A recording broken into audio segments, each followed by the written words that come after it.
Sociology week. I am advocate Varsha. हम आज के वीडियो में कॉन्स्टिट्यूशन ऑफ इंडिया का जो हमारा पार्ट 5 है, जिसका हेडिंग है द यूनियन, जिसका हम चैप्टर 1 देख रहे थे, जो कि है द एग्जीक्यूटिव, जिसके अंदर हम आर्टिकल 52 से लेकर के आर्टिकल 78 तक पढ़ते हैं। द एग्जीक्यूटिव के अंदर हम प्रेसिडेंट, वाइस प्रेसिडेंट एक्सेट्रा के बारे में पढ़ते हैं।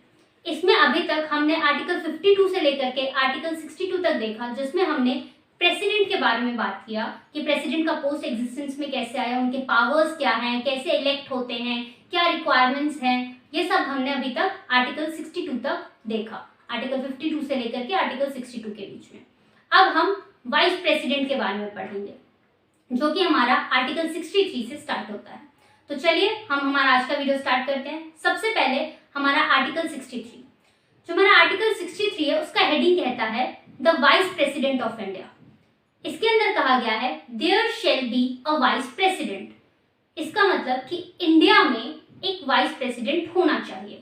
तो जो हमारी कंट्री में वाइस प्रेसिडेंट का पोस्ट एग्जिस्टेंस में आया है, वो सिर्फ और सिर्फ आर्टिकल 63 की वजह से आया है। आर्टिकल 63 कहता है कि there shall be a vice president. तो वाइस प्रेसिडेंट जो है इंडिया में, वो आर्टिकल 63 की वजह से एग्जिस्टेंस में आता है। इसके बाद हमारा नेक्स्ट आर्टिकल आता है, जो कि है आर्टिकल 64, जो कि कहता है the vice president to be ex officio chairman of the council of state. Council of state का चेयरमैन जो है, एक्स ऑफिशियो चेयरमैन कौन होगा? वाइस प्रेसिडेंट होगा। आर्टिकल 64 के अंदर कहा गया है कि the vice president shall be the ex officio chairman of the council of state and he shall not hold any other office of profit। जो वाइस प्रेसिडेंट है हमारे, जो इंडिया का वाइस प्रेसिडेंट जो भी होंगे, वो एक्स ऑफिशियो चेयरमैन होंगे काउंसिल ऑफ स्टेट्स के, एंड उसके अलावा वो कोई और ऑफिस ऑफ प्रॉफिट होल्ड नहीं करेंगे। ऑफिस ऑफ प्रॉफिट के बारे में हम हमारे प्रीवियस वीडियोस में देख चुके हैं। अगर आपको ऑफिस ऑफ प्रॉफिट देखना है तो उसके लिए आप मेरा प्रीवियस वीडियो प्लीज जाके देखिए। इसके बाद आर्टिकल 64 में कहा गया है प्रोवाइडेड दैट प्रेसिडेंट जो है, जो वाइस प्रेसिडेंट है हमारे, वो एक्स ऑफिशियो चेयरमैन होंगे काउंसिल ऑफ स्टेट के, एंड वो कोई और ऑफिस ऑफ प्रॉफिट को होल्ड नहीं करेंगे, प्रोवाइडेड दैट जब भी जो वाइस प्रेसिडेंट है वो अगर act as a president or discharge the functions of the president, जब भी जो वाइस प्रेसिडेंट है वो अंडर आर्टिकल 65 एक्ट करते हैं एज अ प्रेसिडेंट, या कोई भी ड्यूटीज जो हैं, जो भी फंक्शंस हैं प्रेसिडेंट के, वो डिस्चार्ज करते हैं अंडर आर्टिकल 65, उस वक्त वो एक्स ऑफिशियो चेयरमैन की जो उनकी पोस्ट है, जो काउंसिल ऑफ स्टेट के चेयरमैन की जो वाइस प्रेसिडेंट की पोस्ट है, वो भी उसको होल्ड नहीं करेंगे। और उसके साथ ही साथ जो भी सैलरीज या अलाउंसेस उन्हें अंडर आर्टिकल 97 दिया गया है as a chairman of the council of state, उसको भी वो अवेल नहीं कर सकते, उसके लिए भी वो इंटाइटल्ड नहीं होंगे। तो आर्टिकल 64 में कहा गया है कि जो वाइस प्रेसिडेंट है वो first x officio chairman of the council of state है, सेकंड वो कोई और ऑफिस ऑफ प्रॉफिट होल्ड नहीं करेंगे, थर्ड अगर जब भी वो आर्टिकल 65 के अंदर एक्ट करते हैं as a president, acting president हैं, या कोई भी प्रेसिडेंट की ड्यूटीज को, फंक्शंस को डिस्चार्ज कर रहे हैं, उस वक्त जो उनका पोस्ट है, जो उनका पावर है as a chairman of the council of states, वो भी वो नहीं होल्ड कर सकते, उसके लिए वो इंटाइटल नहीं होंगे, उस पोस्ट को उन्हें छोड़ना होगा जब वो आर्टिकल 65 के अंदर अपने पावर्स को यूज कर रहे होंगे। और साथ ही साथ जो भी सैलरीज और अलाउंसेस उन्हें under article 97 chairman of the council of states के लिए मिल रही होंगी, उसके लिए भी वो इंटाइटल नहीं होंगे जब वो आर्टिकल 65 के अंदर एक्टिंग प्रेसिडेंट या जो भी प्रेसिडेंट के ड्यूटीज और फंक्शंस को डिस्चार्ज कर रहे होंगे उस वक्त। ये हमारा आर्टिकल 64 बताता है।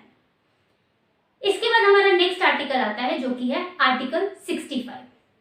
अभी तक हमने देख लिया कि प्रेसिडेंट की पोस्ट, वाइस प्रेसिडेंट की पोस्ट एग्जिस्टेंस में कैसे आई।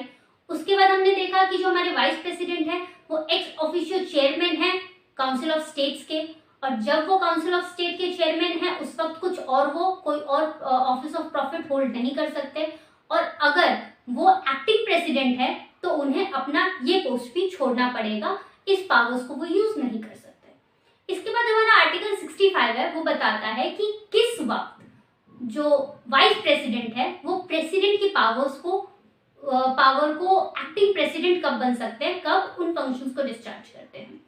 तो जो हमारा आर्टिकल 65 है उसका हेडिंग कहता है the vice president to act as president during the और discharge the functions of president during casual vacancies of the office और ड्यूरिंग एब्सेंस ऑफ प्रेसिडेंट।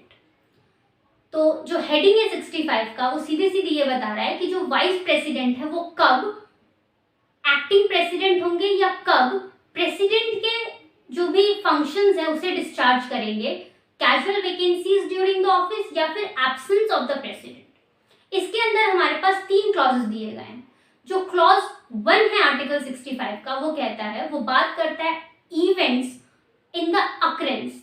इसमें बात की गई है इन द इवेंट्स अकरेंस, उन इवेंट्स के बारे में जब ऑफिस ऑफ जो प्रेसिडेंट है, जो प्रेसिडेंट का ऑफिस है वो वैकेंट होता है। कब? अगर due to the death of the president या फिर रेजिग्नेशन ऑफ द प्रेसिडेंट या फिर रिमूवल ऑफ द प्रेसिडेंट या फिर अदरवाइज। इसमें कहा गया है in the event during vacancies occur due to death of the president, removal, resignation और otherwise। तो जो हमारे वाइस प्रेसिडेंट है वो एक्टिंग प्रेसिडेंट की तरह काम करेंगे। कब तक? To the date on which the new president was elected under provision of this chapter. जो भी हमारा चैप्टर 1 है पार्ट 5 का, उसमें जो भी बताया गया है तरीका, उसको उन प्रोविजंस को यूज करके जब तक न्यू प्रेसिडेंट इलेक्ट नहीं हो जाते तब तक जो वाइस प्रेसिडेंट है उस डेट तक, जब तक कि न्यू प्रेसिडेंट ऑफिस में नहीं आ जाते, उस वक्त तक वाइस प्रेसिडेंट जो है वो एक्टिंग प्रेसिडेंट की तरह काम करेंगे। अगर जो वैकेंसी आई है प्रेसिडेंट के ऑफिस में वो due to death, resignation, removal या अदरवाइज है। अगर इन कंटेक्स्ट की वजह से वैकेंसी हुई है प्रेसिडेंट के ऑफिस में तो जो वाइस प्रेसिडेंट है वो एक्टिव प्रेसिडेंट की तरह काम करेंगे जब तक न्यू प्रेसिडेंट इलेक्ट नहीं हो जाते। ये हमारा क्लॉज 1 ऑफ आर्टिकल 65 कहता है। इसके बाद आता है हमारा क्लॉज 2 ऑफ आर्टिकल 65 जो कि कहता है अगर जो हमारे प्रेसिडेंट हैं वो ऑफिस में नहीं है due to owing to the absence or illness or any other reason, या तो एब्सेंट है प्रेसिडेंट ऑफिस से या फिर उनकी तबीयत खराब है इलनेस की वजह से या फिर किसी और वजह से, अगर वो एब्सेंट है, वो ऑफिस नहीं आ रहे हैं, तो जो भी फंक्शंस प्रेसिडेंट की हैं वो जो हमारे वाइस प्रेसिडेंट हैं उस वक्त वो डिस्चार्ज करेंगे। Discharge the functions of the president bye vice president of India.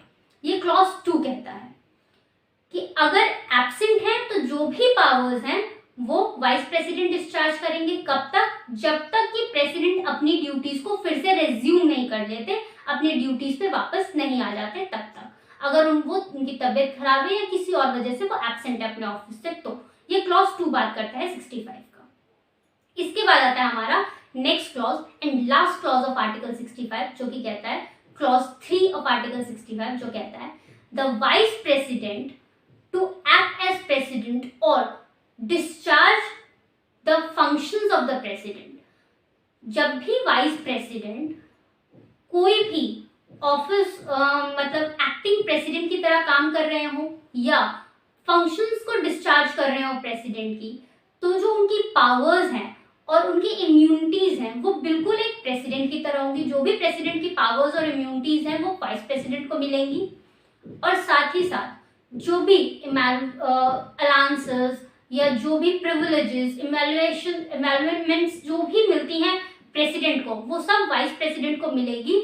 जो सेकंड शेड्यूल है हमारा, उसमें जो दिया गया, जो भी पार्लियामेंट ने लॉ बना करके जो भी डिसाइड किया है अलाउंसेस और प्रिविलेजेस प्रेसिडेंट को देने के लिए, वो सब क्लॉज 3 के अंदर वाइस प्रेसिडेंट को मिलेंगी, जब तक वो एक्टिंग प्रेसिडेंट या जो भी प्रेसिडेंट के फंक्शंस हैं उसको जब तक वो डिस्चार्ज करेंगे, तब तक वो प्रेसिडेंट के सारे पावर्स और इम्यूनिटीज को भी इंजॉय करेंगे। ये क्लॉज 3 कहता है आर्टिकल 65 का। तो आज के वीडियो में बस इतना ही। नेक्स्ट वीडियो में हम आगे के आर्टिकल्स लेके आएंगे। अगर आपको मेरा ये वीडियो अच्छा लगा हो तो प्लीज लाइक एंड शेयर। अगर अभी तक आप लोगों ने मेरा चैनल सब्सक्राइब नहीं किया तो प्लीज सब्सक्राइब कर लीजिए एंड बेल आइकन को दबाना बिल्कुल ना भूलिए, क्योंकि अगर आप बेल आइकन दबाएंगे तभी मेरे लेटेस्ट वीडियोस के नोटिफिकेशंस आपको मिलते रहेंगे। Thank you.